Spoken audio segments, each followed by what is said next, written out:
بسم اللہ الرحمن الرحیم، میں ناظم علی ناظم، آپ دیکھ رہے ہیں میرا ویلاگ۔ آج کے ویلاگ میں ہم بات کریں گے سعودی عربیہ میں جو راکٹ پھینکا گیا، جو راکٹ فائر کیا گیا، امریکن ایمبیسی کو تباہ کیا گیا، امریکن ایمبیسی کو مکمل جو تباہ کر دیا گیا۔ اس کے بعد یہ بھی کہا جا رہا ہے کہ وہاں پہ آئل ریفائنری تھی، اس کو بھی میزائل کا نشانہ بنایا گیا۔ کس کی طرف سے؟ ایران کی طرف سے یہ دونوں اٹیک کیے گئے، دونوں جگہ پہ راکٹ فائر کیے گئے ہیں، دونوں جگہ الزام ایران پر۔ اب وہاں پر صرف اور صرف اقوام متحدہ اور تمام انٹرنیشنل جو ممالک ہیں ان کو بتانے کے لیے کہ لو جی ایران نے یہ اتنا بڑا کارنامہ کر دیا، ہماری ایمبیسی پہ آئل جو ریفائنری ہے اس کا سعودی عربیہ کی، وہاں پہ انہوں نے یہ کام کر دیا جی، دہشت گردی کر دی۔ جنگ جاری ہے اسرائیل کی اور امریکہ کی۔ اب سننے کی بات یہ ہے کہ ایران نے یہ دونوں چیزوں کو بالکل زیرو کر دیا ہے، زیرو۔ انہوں نے کہا کہ ہم نے یہاں پہ کسی قسم کا حملہ نہیں کیا۔ دیکھیں،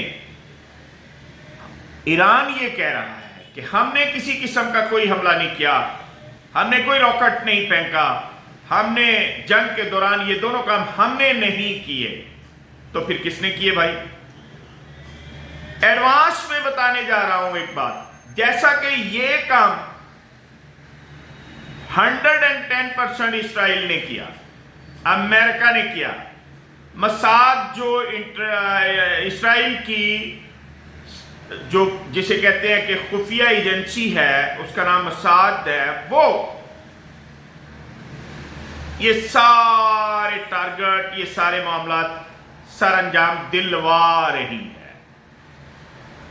اس کی اب یہ بھی ڈیوٹی ہے کہ وہاں خانہ جنگی کروائی جائے سعودی عرب میں۔ سعودی عرب میں خانہ جنگی ہوگی، سعودیہ کے بادشاہ جو ہے وہ قتل ہوں گے، اس کے بعد جناب امام مہدی علیہ السلام کا ظہور ہوگا، اس کے ساتھ ساتھ وہ دجال جو ہے وہ بھی آئے گا، فنا ہوگا جو جناب امام مہدی علیہ السلام کے ہاتھوں جناب عیسیٰ علیہ السلام تشریف لائیں گے۔ یہ اسرائیل کی پلاننگ ہے، وہ سب جانتا ہے، اس کی کتابوں میں ان کے بزرگوں نے، ان کے سب لوگوں نے یہ طے کیا ہوا ہے کہ یہ کام ہوں گے تو ہوگا۔ اب یہ تو کلیئر ہو گیا کہ انہوں نے میزائل وہاں پر نہیں مارا۔ ایک بات، موساد کی ڈیوٹی ہے کہ وہاں پہ خانہ جنگی کروائی جائے سعودی عرب میں۔ ایران ہر حال میں امن چاہنے والا ملک ہے، یہ ثابت ہو گیا،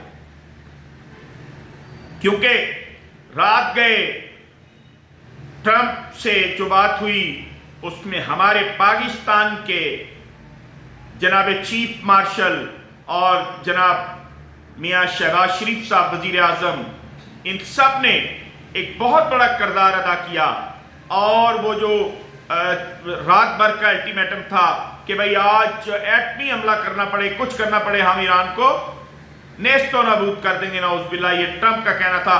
تو ہمارے لوگ، ہمارے جناب چیف مارشل عاصم منیر صاحب اور جناب وزیر اعظم صاحب شہباز شریف صاحب کی انٹرفیرنس سے، کے کہنے پر، کی مداخلت سے یہ جنگ 15 دن کے 2 ہفتوں کے لیے روک دی گئی ہے۔ اب اگر جنگ 2 ہفتوں کے لیے روک دی گئی ہے تو اس کا مطلب کہ کچھ آسانیاں آئیں۔ اس میں کچھ لوگ یہ بھی کہہ رہے ہیں کہ سعودیہ سے جو لوگ بیچارے وہاں پہ پھنسے ہوئے تھے، اور بھی ملکوں میں لوگ پھنسے ہوئے تھے، وہ واپس اپنی کنٹریوں میں آ جائیں گے، بہت اچھی بات ہو جائے گی۔ مگر اس کے ساتھ ساتھ ایک اور علاقہ ہے جہاں سے 25% لوگوں کا تیل گزرتا ہے۔ ابنائے ہرمز کے علاوہ ایک اور راستہ ہے جہاں سے 25% لوگوں کی خوراک اور تیل گزرتا ہے۔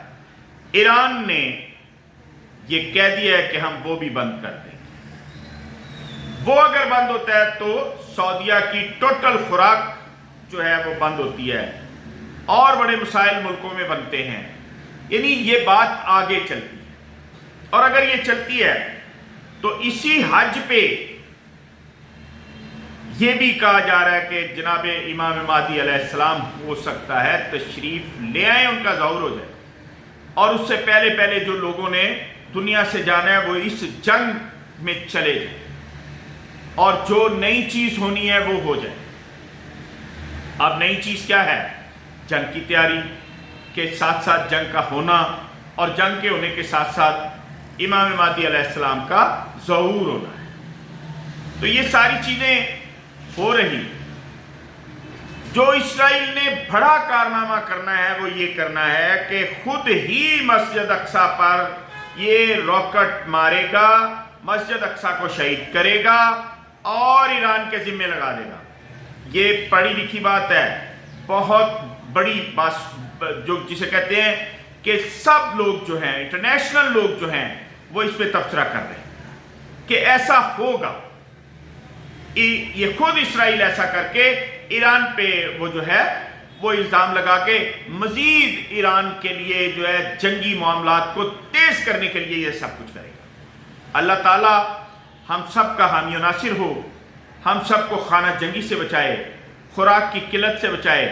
ظاہر ہے اگر جنگ طول ہوتی ہے، جنگ میں ایٹمی جو معاملات ہیں ان کا استعمال ہوتا ہے تو خوراک کی قلت آئے گی، سب طرف پریشانیاں آ جائیں گی، کوئی ملک جو ہے وہ غذائی قلت سے بچ نہیں سکے گا، اور اموات بہت زیادہ ہوں گی اور بڑی پرابلمیں آئیں گی۔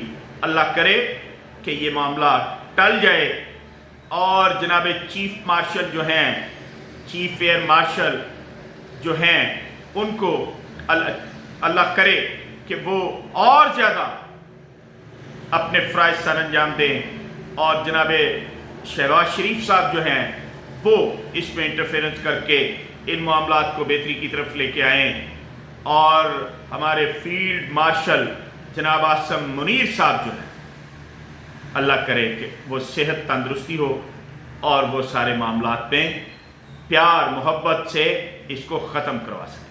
بہت شکریہ، السلام۔